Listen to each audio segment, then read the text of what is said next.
Welcome to Shedding the Corporate Bitch, the podcast that transforms corporate executives into powerhouse leaders by shedding the challenges and overwhelm, along with the fear, insecurity, self-doubt, and negativity holding you back from creating riches in your work and life.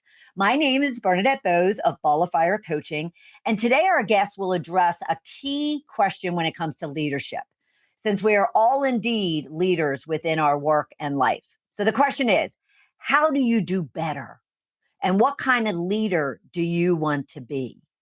My guest today is Tanya Bugbee of Tanya Bugbee Coaching and Consulting. Help me welcome her to the program. How are you, Tanya? I am really well. Thank you for having me. I'm so excited to be here. I'm excited you're here. And I love this conversation because I love anything when it comes to leadership.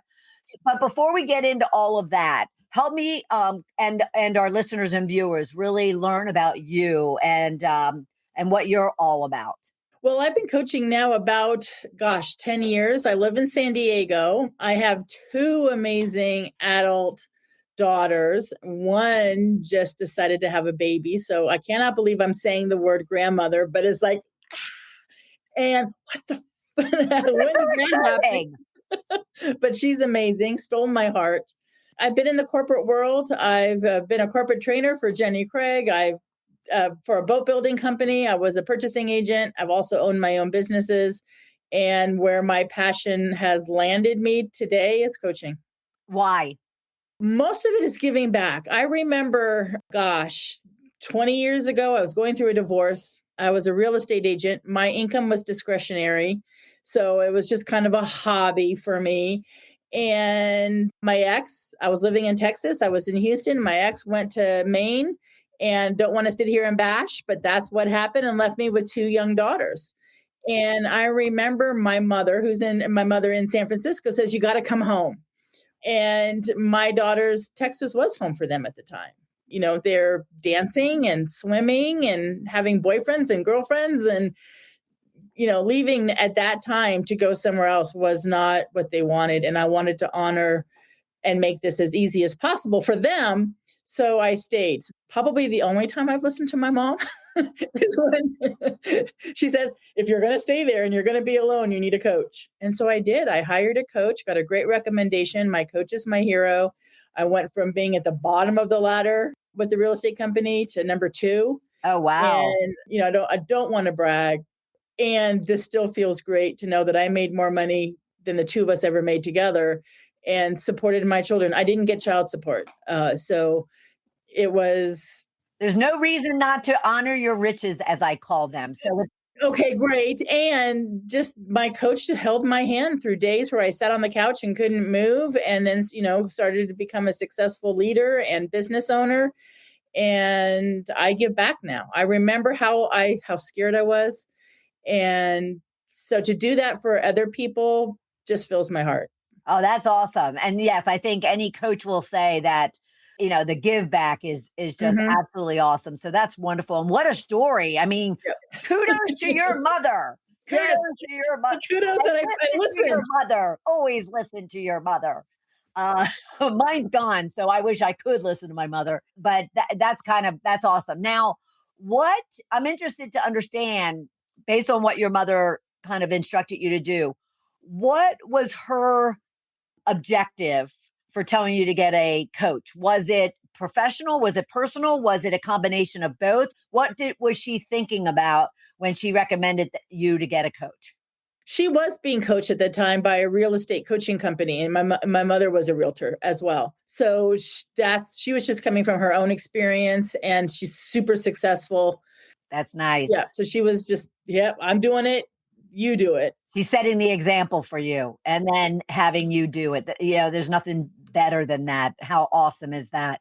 And so when you say moving the needle when it comes to leadership, what are you looking to accomplish there for yourself and for your clients around moving the needle? What exactly does that mean? Well, especially since many of us, not everybody, but many of us kind of got stuck through COVID, and we're now on the other side, still obviously dealing with aspects of it. So moving that needle towards whatever would be a win. whatever our personal or professional goals are, let's move the needle in that direction. I've just, from my own personal experience, coaching through COVID, seeing so many humans get stuck. What are they getting stuck on? Oh, gosh. Especially if we want to focus on kind of the corporate professional, what are they Mhm. getting stuck on? Even entrepreneurs, we can throw entrepreneurs in there. What were they getting stuck on? It's very similar, getting stuck on being home all of a sudden, and then having, so many people having kids to homeschool, and they're home with the pressure of their, bosses, managers. Where are you? We're in a meeting. What's appropriate? What's not appropriate? Can I have my kids in the background? Just navigating the change that COVID provided for us, and then slowly then watching my executives slowly go back to work and then be sent home and starting all over again, right? And then trying to figure out a hybrid method. And then maybe that's not going to work. There's just still working through that what COVID gifted us. Right, right. I'm glad you said gifted you. Then let me ask you a question. So, as you were coaching your clients through this period, this very challenging, difficult, transformative period, did you look and communicate to them that this is a gift as opposed to many people who were going into the, oh, woe is me.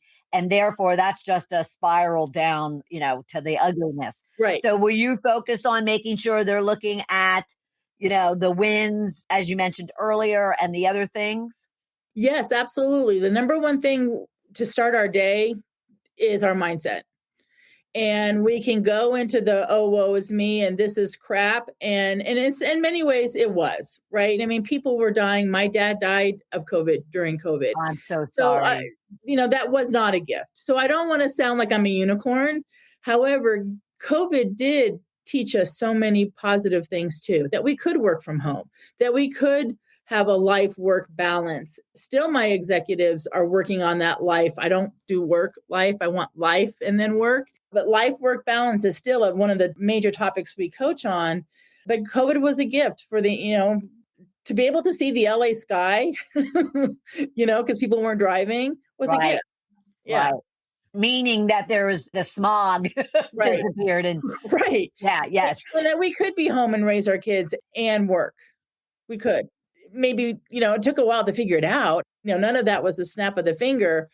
But many of my people who did keep that radio station to positive, Right, right? right, right. Worked it out, and also had the ones that had the support of their managers giving them the compassion and grace to figure it out. Yes. That not everybody has that gift. Of the managers allowing them the space to work it out. Right. Wow. Wow. That's hard. That's rough, Yeah. isn't it? Yeah. But I do find with the executives that I coach and coached through this, learning to be compassionate, learning to be able to pivot and be flexible with times. My son-in-law is a great example. He works for a major insurance corporation, and he's 100% at home.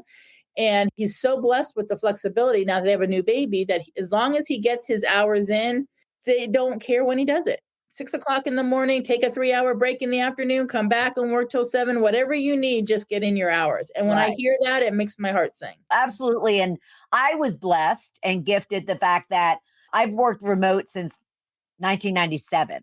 Mm-hmm. And so now I had an office while I was in corporate. I did have an office I could go to. I wasn't necessarily required to simply because Right. we traveled so much. And so during the 2020 to 2022 period, there wasn't an adjustment for me. Right. And yet seeing what your clients went through, boy, that hits a nerve for Yeah. sure. Yeah. You just made mention about helping your clients find compassion. And obviously, compassion is a critical leadership skill or Yeah. trait that is Absolutely. rarely talked about. Yeah. So, what is your take on that? What does that look like? It's being flexible. It's understanding when somebody is home and they're sick, and my daughter's sick and I'm home. Understanding, okay, great, take the time you need, and where are we going to make it up? I'm not saying to dismiss all work responsibilities. Showing compassion for humans that aren't asking to have a sick child home from school or whatever that might be, an aging adult or COVID running through their home. So, for example, again, I'm going to use my son in law as an example. My daughter got COVID first about a month ago. They made a trip to Boston. It was his grandfather's 90th birthday. So they took the baby, my daughter, and her husband went to Boston, came home about a week later. And about 3 days later, my daughter got COVID first, then the baby, and then my son-in-law. And my son-in-law was supposed to go on a corporate trip to Vegas during this time. Of course, he couldn't, being exposed to COVID. And again, this is a wonderful example of we understand. Please don't worry about it. If we can Zoom you in, we will. Take care of yourself, take care of your family. That's the compassion versus you get your butt to Vegas, right? Right. Kind of thing. Right. Or having there be some repercussions around not being there, which people experience that. Yeah, sure. What is the effect on your client when they're trying to, kind of practice compassion for themselves and for others, yet they have a boss that isn't, compassionate and just, wants them to get the job done. So they're lacking that Sure. leadership style, that leadership trait. What is the effect on that individual, in this case, your client? And what do they do? How do you help them work through that? Well, internally, they're stress and anxiety. So they're not their best at home or at work because they are so stressed and anxious that they're getting either a bad review or a talking to. It's just not a happy human. So certainly not providing the best outcome as far as their work ability. And again, coaching is confidential. Even if their corporation is paying for their coaching, they're looking for another job. And because it's confidential, doesn't matter who's paying for it, right? I hold that confidentiality with strict honor. And they'll say, Tanya, I need another job. This is just not the place for me after they start. And I don't tell them to leave. But being just okay or being in a constant state of stress is not okay. No, yeah, absolutely. Absolutely. And is part of your work, though, to also guide and coach them to work to handle that with their boss so they don't get to that point? Sure, absolutely. It comes to a point where it's just nothing's working. Yeah. So first, working on the stress and anxiety on themselves, so I call it having an emotional regulation plan. Do we need to go for a walk? Do we need to, take a little extra lunch or just go sit in, where if they're home, for me, it's always take a walk around the block with my dog, always settles me down before I have a conversation that I know that needs to be had. So I always work on a plan, how we're going to regulate it, breathe, and then go have that conversation and see what we can do. Obviously, quitting is not the first answer ever. So having a conversation with, this is what's happening in my life. I want to work with you on, making sure that I provide the best possible, work outcome, hit my deadlines, make sure I provide great meetings. And I need to work around some of these things around my home. I'd like the grace to have that space, and it happens or it doesn't. And sometimes it's multiple conversations, but at some point my client will say it's not working. Mm-hmm. Right. Yes. It comes to that point. Sadly, Yes. It could come to that point. What would you say is the number one challenge leaders are having, entrepreneurially or corporately, right now? And kind of how do they move that needle? Well, the economy, number one. So I'm coaching some humans in the corporate world where last week, 20% of her direct reports were laid off. So they're dealing with the fear. They're dealing with having to have those crucial conversations with people and laying them off. So that is huge right now across the board in the corporate world, is fear and then overworking to hopefully save their jobs. Right. Right. So over delivering, again, I love to exceed expectations. I'm all about exceeding expectations, but there's like, again, that needle where, okay, I'm going to exceed expectations. And then you kind of go into that dark side of I'm waking up at 4 a.m. I'm not sleeping. Right. I call it the dark side because I'm a Star Wars fan. Yeah. Right?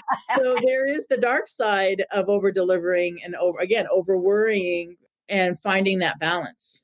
Are they the individuals that are not being laid off and therefore they're overcompensating in order to feel as if they're, can protect themselves and keep Right. themselves safe? Yeah. Yeah. I mean, Yeah. for example, I have one gal said, my job is safe. I'm not going to get laid off. I know I'm safe.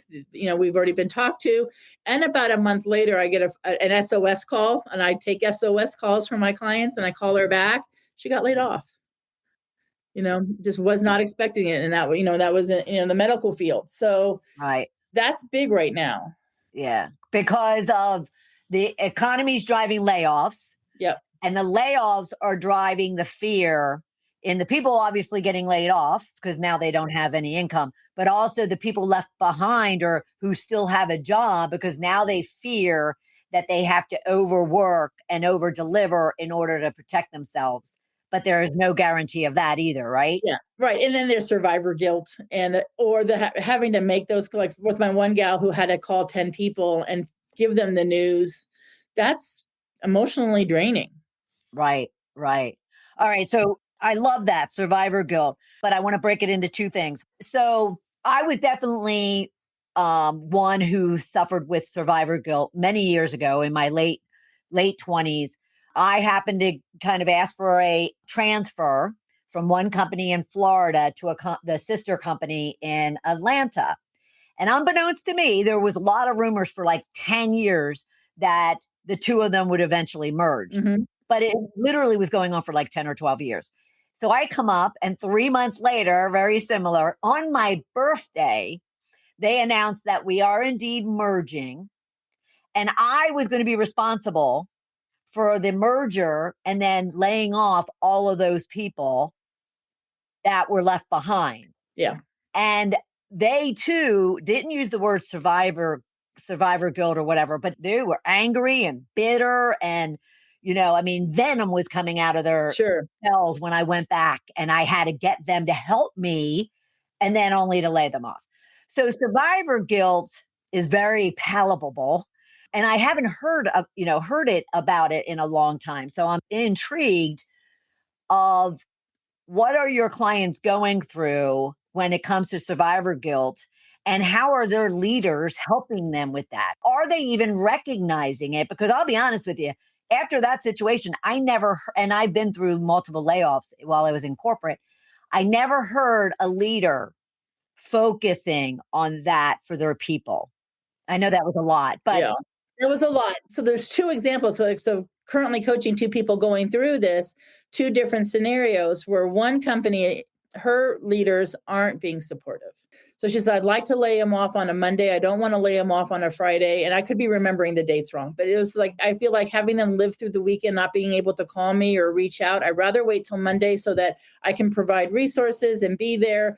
That was her train of thought, and more detail than that. And her manager's like, no, you're going to do it the way I tell you to do it. You're doing it on a Friday at 4:00. And then, you disappear till Monday kind of thing. She did it, but was in tears telling me about it the following week. She just felt, having gone through this before, that, she had very clear goals and way she thought it was most compassionate. And I was, so proud of her compassion during this, that she felt this would be more compassionate. right. Because then there'd be HR and resources that they could reach out to. They were going to have questions about severance. But on a Friday at 4:00, they're not going to get any answers till Monday. So I'm now remembering the conversation better, right? Yeah. So she felt so proud of her as being a leader that she was thinking about them and what they needed. That's a leader. Amen. Amen to that. Yeah. Amen to that. And her leader was not supportive of that. And that's not how it happened. Right. And that hurts, especially as a coach. Right. That hurts. You almost want to go, hey, I need to coach you. That's right. Yeah. Can I please coach your manager? Right. Yeah. Yes. And then the other situation was a gentleman, and he had all the support, and everybody, they all got together on Zoom because they are, a lot of them, away, some of them not. And it was a very, we're sorry, but we're here for you. Corporate's already on the line waiting for you, or HR, they can tell you it was just such a night and day situation. Obviously he felt guilty and he felt bad, but he was very much a part of helping them get through it, versus this is the news and, I'm turning off my computer. What do you think was the motivation of that first scenario's boss who would not allow her? Like, why did he or she feel strongly that it had to be done Friday afternoon at 4 o'clock? It's the way it's always been done. So again, what I say about coaching, when I coach my clients, coaching is not a one size fits all. And I learn every day in every coach call how to do it better. But no two clients are the same in what they need. So a corporation that doesn't want to move, I call it the Titanic, right? It's just like it's not going to budge. They don't have loyalty. They have unhappy employees. And this is just like, this is the way we've always done it. This is the way we're going to do it. And we're not open to looking at something different. And that's not leadership when you're not open to other perspectives. Would you also say, though, too, to get down to that individual versus the company? Because a lot of people can blame, well, it's company policy, right? Yep. Do you also look at even the fact that, well, that individual isn't even brave enough and have the courage? And we all know, you know, even Brene Brown says, dare to lead, right? Right. And so do you also look at it and, you know, maybe even help the individual to understand that that person may not have the courage to break from tradition and do it a different way? Yes, 100%. And that person probably has a manager, you know, maybe it's the vice president or something who's like, no, this is what we've always done it. I'm busy and we're not changing it right now. Right. So I'm not putting all the blame on every step of the ladder. I mean, eventually the buck has to stop somewhere. Right. So yes, to your response, the courage isn't there, but it could have been that person might have gone up the ladder and said, hey, we'd like to honor the way, quote, not saying the real name, but the way Susie wants to do it. Right. And could have gotten a flat no too. And then has to support that decision. So I don't know. You know, I don't know the full scenario. Yeah. I ruffled a lot of feathers while I was in corporate. So I'm running through my head exactly how I would have handled it. And I would have like screwed the person above me. If this is the way I want to do it, I'm doing it. But I appreciate your clients need to, you know, follow protocol and direction. I mean, it's very hard. It's a hard decision. Yeah. It's a very hard thing. So beyond layoffs and the economy, fear, how do you see fear showing up in leadership and the effect that it has on whether or not someone's successful in moving the needle or not? Oh gosh, that's a loaded question. There's so many places I see fear showing up. Something is simple, and it's not simple for some people. So I don't want to step on anybody's toes, but something like delegating. It's not going to get done right, or it's not going to get done on time, and the buck stops with me. And so then I'm the one that's going to, you know, have to talk to my manager about it not getting done right. Delegating is huge.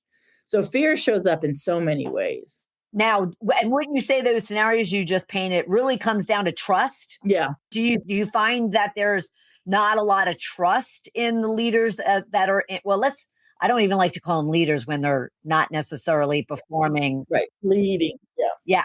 So, you know, would you say that fears generated a great deal from a lack of trust that one has in themselves and others? Typically their manager, right? So for me, trust is that you're good at what you do and you care about me. Most everybody I coach, they're really good at what they do. They feel their managers are good at what they do, but where the ball gets dropped is the care, the compassion, and the grace.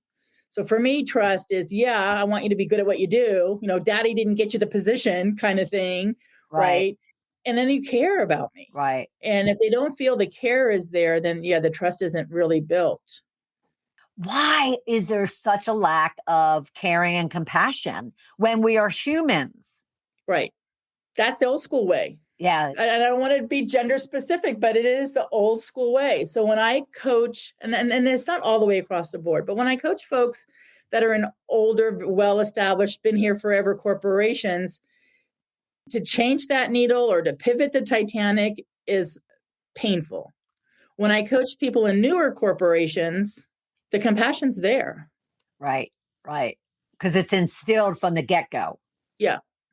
That's part of their mission statement, is to care about their employees kind of thing. Yeah. And I don't want to say it's black and white, right? It's not. Right. It is what was learned in whatever, the 50s, the 60s. You come to work, you wear your tie, you don't talk about yourself. We don't know if you're married or how many kids. You just come to work, do your job, go home, right? True. And that's not the way it is anymore. Right. No, it's true. It's very, I always say that the old school were robots.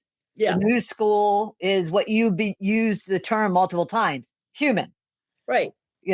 And my father, I'll never forget my father, who's been passed for quite a while now, and he was probably in his early 80s when I asked him this question. And it was really more about gender equality and equity in the workplace. Mm-hmm. And I said, when, Dad, and my father had 6 girls. He had 6 boys, but he had 6 girls. And even though he was from the Depression era, very male chauvinistic, very, Mm-hmm. he still expected his girls to go out and like conquer the world and not let anything hold him back.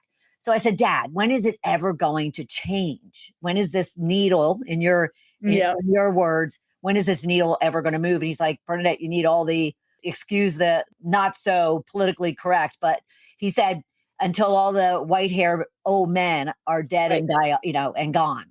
Yep. But yet still kind of trickling down into some of and I think you're right. It's more the legacy of the organization more so than even the people within the organization. Is that what you're finding? Yes. And that's when I say COVID was a gift, because the corporations that are finding that we can trust our people to work from home and do a great job, maybe even a better job, are moving the needle. And the ones, because let me give you an example, because this one really resonates with me. And I promise I won't cry, but I want to when I say it. So I was working for a corporate coaching company the first year of COVID, and I had my own coaching company. Now I have 100% my own coaching company, but I was coaching for a coaching company, and they sent us all home, right? And that was great. It wasn't hard. They thought it was going to be.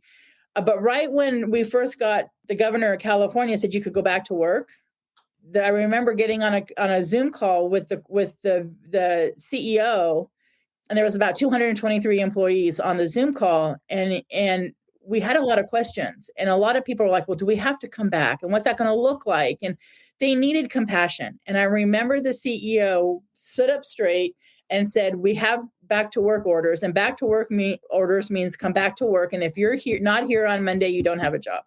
Wow. And I'm not one who ever quits anything, but I quit. Like I am, this is not okay. Right. Good for you. Good for It's you. not okay. And so when I had my HR exit interview, this is not okay. There's no grace. There's no compassion. There's no let's answer your questions, period. And obviously 2 weeks later, the governor is now sending everybody home again. Right. Right. Well, you did the right thing. You know that, right? I know that. It's the best decision I ever made. But that is, again, that's the Titanic not moving. Have you looked at them since, and have they made a change of any kind? Have they moved the needle at all in the last 2.5, 3 years? Yes, they have. Yes, they have. Yes. Slowly, just recently, because when I left, about 10, 12, 11 other coaches left. They had 72 coaches and they lost 11, 12 the first month after that. Other reasons too. It wasn't just that one reason, but that was the straw for me. Right. Oh, sure. Right. Absolutely. There was a lot of other things, and not just this corporation, is that you're remote and you're only allowed to work from your home office. So when my mom was having knee surgery, I could not go to my mom's house and coach from her home and take care of her in between coach calls. Right. I mean, I don't coach 8 hours straight, right? There's breaks between coach calls. I average about 4 or 5 a day, and there's breaks. So I can help my mom and get her through this. And I was told you can take PTO time, but no, you can't work from anywhere but your home office. Now, I know that rule has changed, because that's probably the bigger straw. Right. Right. That followed you leaving because of the initial straw. Right. Yeah. I mean, yeah. So it is, to your words, gifts, that compassion and empathy and kindness are being instilled in businesses as a result of the gift that we've been given for the last 3 years. And imagine the loyalty that humans have towards their managers and their corporation when they're receiving this and doing a great job on top of it. It's not like they're doing half the work. Right. They're not. Right. Absolutely. Several years before I was exited from the company, my father was passing in hospice. And so I flew home immediately, and I landed up being the major caregiver, because even though I have 11 brothers and sisters, They all were outside the house. They had families, they had kids. I was able to travel and work anywhere. And so I agreed, yes, I'm the Yeah. perfect person. And so I would like log on to different calls. And it was beautiful because my boss slash mentor that I mentioned, he'd be like, off the phone right now. He goes, your father needs you, your mother needs you. He says, we need you and we need you to kind of pay attention every once in a while to emails, but we don't need you taking time away from your what you're there to Right. do. Yeah. You're right. Loyalty, that kind of like just instilled such a loyalty in me that didn't necessarily work out in the long run, Right. but Yeah. that's a whole different story. So you talk about, and I loved seeing it and reading it on your website. And let me go back there so people know tanyabugbee.com. Hmm. You talk about superpowers. Oh, yes. So share with us, what are your superpowers? And but what are superpowers to those listening and watching, and how can they tap into them? Everybody knows. I know everybody knows. So I'm going to put you on the spot. What's one of yours? One of my superpowers? Yeah. One of my superpowers is asking really good questions. There you go. Yep. Yeah. Some of my superpowers is I'm super competitive. I want to win. I've always been competitive. So I somehow transpose that to my clients, right? We are going to do this together. We are going to win. We're going to get there. I have to learn not to push so hard a little bit. So again, any superpower can go to the dark side, right? Because everybody has their speed. Right. And I have to honor the tortoise and the hare. And, we know who won. So again, so I'm very conscious that my superpower can soon be kryptonite if I'm not careful. Everybody has a superpower. I've got clients whose superpower, in fact, I was talking to her this morning about it, is her giving heart. Now, again, that can go to a dark side if you're giving too much, right? And that's a huge thing we talk about in the corporate world is saying yes. And how many times do we say yes when it needs to be a no? However, she's in the corporate world and her superpower is her giving heart and her competitiveness. So everybody has superpowers, and I want to make sure that I'm being conscious of the kryptonite that might sneak in. Yeah. So my lead up question to that would be, because in corporate, I certainly used my inquisitiveness, my curiosity, and in asking a lot of questions. And yet I didn't necessarily recognize it at all until actually like 2010, 2011, I started my podcast. I started asking questions. Right. And then even with my clients, they're always like, you pick up on one little word and you have like 5 questions as a result of it. And then to your point, dark side is stop asking me so many questions. but I didn't recognize that in myself for 20, 25 years.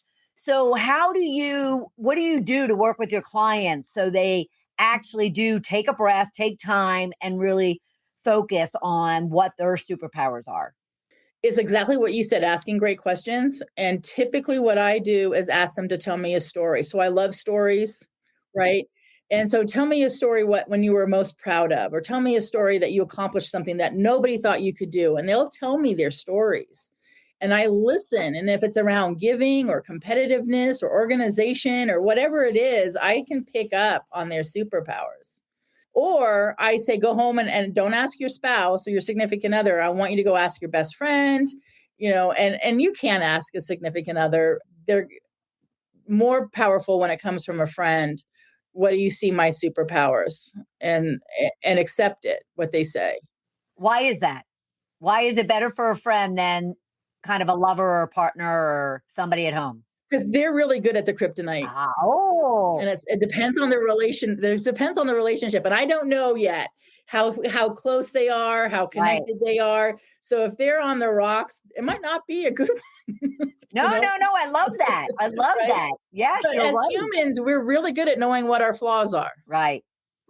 And we're not great at patting ourselves on our back with our superpowers. It's not bragging. The way I coach them, and I'm sure you do too, is leaning into those strengths. Absolutely. Right. Absolutely. Yeah. And I think what you're also pointing out too, though, is not only do we kind of initially think of our flaws versus our strengths, right? Other people are happy if you ask a question like that, and then all of a sudden be invited to point out everything that that is wrong with you. Don't do that. Right. Yeah. So is it that they just need to find someone that they truly trust and have confidence that they're looking for the best of that person? And those are the people they should be asking, whether it is a family member or a best friend. Right. Yes. Yeah. Yeah, And for a lot of people, to hear compliments is uncomfortable, right? Makes it squirrely kind of right, thing. right. So accept it, write it down, and then we can talk about it. Yeah, love that. But they leak the stories. They leak it through their stories. Yeah, I love they leak it through their stories. I love that because they do. They leak it through their They do. stories. Yeah. Yeah, I love that. So, apart from fear that we've talked about and all this that's going on with as a result of post COVID, what are you most excited about and optimistic about when it comes to moving the needle with leadership, whether it is corporate or entrepreneur, as you move forward, both for yourself and for your clients? Okay. Okay. So I'll do the easy one for my clients is helping them get those promotions. There's nothing more fulfilling when I get a text, Tanya, I got it. I got the promotion, right? And then we celebrate. And I see the needle moving in that direction when they're working on their leadership skills. Whatever, I can list off 21 leadership attributes and when they're working on them and being intentional with it, and then their managers see it happening, Right. they're getting their promotion. So I'm so hopeful for that to start again. I know there's kind of like a freeze on a lot of that through COVID and some fear about, again, what's going to happen to our workspace. So I'm seeing promotions happen again, and it is just super exciting. And I love that corporations are getting their employees, into coaching and working on their leadership skills. And I wish a lot of those managers and VPs would get into coaching as well, because they're a big part of it. Right. For myself, this is my first year being a business owner on my own, no corporate backup jobs. So I want to double my business next year. And I'm not saying this because I'm a coach. I'm saying this because I was coached. I truly believe everybody benefits from having a coach. My kids, it doesn't need to be all the time. My children, they're 24 and 26, and they've had coaches, not their moms. Moms can't coach their daughters, that doesn't work. So I've connected them with, younger women, and they love the time they've spent with their coach. So just getting coaching out into the world. Yeah. Yeah. And have you seen, as a result of COVID, from both a personal mindset, mental health, empowerment, but also from a leadership growth and development, have you seen coaching taking off Yes. in the businesses and the networks that you're connecting in with? Yes, they're absolutely yes, and therapy too, because I am not a therapist. I am not a mental health specialist. So when I feel or sense somebody would benefit from a therapist, I'm seeing corporations provide that as well. Oh, isn't that awesome? Yeah. Isn't that And if not, then they'll, please go see a therapist. That's not my training. right, right, right. And a therapist and a coach can reside together in a individual's business Absolutely. and life growth. Right. Because they are two different skill sets and they're two different areas of expertise that actually can complement each other should someone really need that added therapist specific. Absolutely. I coach humans that are seeing a therapist and seeing me, and I don't talk to the therapist. The therapist doesn't talk to me. Right. We don't. Right. But especially if there's any kind of childhood or any kind of past trauma, that's therapy. Right. And I'm really good at getting people to move the needle and move forward. But if there's something in the past they need to deal with to move that needle forward, then having both is totally appropriate. Yeah. And I think that's really important for everyone to understand that if someone like Tanya kind of recognizes that you need more than what she can offer, you should be like hugging her for acknowledging that and promoting and supporting that. Because sadly, I don't know about you, Tanya, but I have experienced coaches that have crossed the line, I'll call it. Sure. They may be life coaches. Like, I don't consider myself a life coach. I consider myself a business and executive coach, of which we have life that we deal with. And I'm sure you do the same. Exactly. Me too. But I found that there's some coaches that will cross the line into therapy that they really have absolutely no right to be. And it's only because they don't want to, potentially risk that client and risk losing that opportunity. So for everyone listening and watching, kudos if you should be working with, and or in the future you're going to work with Tanya, and she provides other resources beyond herself to help you in your path. What are some last tips or pieces of advice beyond all the ones you've already given that you would share with our professionals that are listening or watching? Gosh, so one tip, it's my favorite for myself. I learned it through my coach, is making sure the radio station and our mindset, and I call it a radio station. We can have FM 100 saboteur, crappy voices, or we can wake up with FM 300. I'm a leader, Wonder Woman, Superman voices, but we don't always wake up with FM 300. I got this, right? We do. Even myself, I'm sure you do too. We wake up and something just happened, right? And we're not quite so motivated, inspired, and the woe is me channel might be present.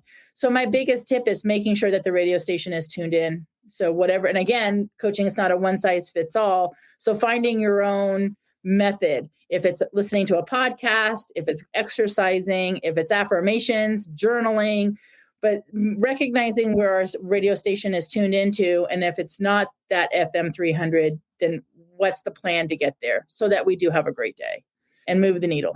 Love it. Love it. And it's so easy to remember that because I'm visualizing a radio station Yes, that I'm turning. I got to tune in. Or maybe it is a day where we sit on the couch and eat ice cream. I don't know, but it can't happen 7 days in a row. Right. Right. So we're all allowed to have a bad day. I'm not saying that. So it could be, it's going to be an FM 100 day. Okay. But all right. Yeah. There could be for many reasons. Right. We need to rest. We haven't rested in a long time. But for the most part, we want that strong radio station, that inner leader to be there. I'm all about Wonder Woman. So it's my inner Wonder Woman needs to be there every morning, Love or it. at least most mornings. It's not always. I don't want to not be authentic. Yeah. Right. Absolutely. And with those superpowers, woohoo! Yeah, the sky's the limit. Absolutely. Tanya, this has been fabulous. Thank you so much. Thank you. I really appreciate it. I love, as you can see, I'm passionate about what I do, as you are. And so the more we can get it out there, the better. Yeah, that's awesome. And everybody, please go to TanyaBugbee.com, learn all about her, how she can support you, how she can help you, and also follow her on Facebook. Just look for Tanya Bugbee. Her URL is going to include .94, but all you have to do is look for her face. And I'm on LinkedIn too. So for executives and managers, that's a big spot too. So I'm on LinkedIn too. Yeah, that's true. So please hook into her and let her help you move the leadership needle. Thank you so much. I appreciate it. My pleasure. Thank you. And for everyone else, thank you so much for joining us today. Should you have any questions outside of this topic that may touch on it, but go way beyond that, and you just want to bounce off ideas or questions, and you're challenged with something, maybe we didn't talk about today, but you all of a sudden got kind of triggered into having kind of that idea or stress pop up for you, then please reach out to me. And even you can schedule some time with me and let's talk about it. And I might just be sending it to Tanya. But at the same time, if it's beyond our conversation in regards to moving the needle around leadership, then please don't hesitate. Get the support that you need, as our guest and I have been kind of touting throughout the episode. And for everyone else and for all of you, have a rich, prosperous week. And I'll look forward to having you right back here at noon Eastern time. And wherever you get your podcasts and videos, especially on YouTube, Apple, and Spotify. All right. I'll see everyone at another time. Take care, everybody.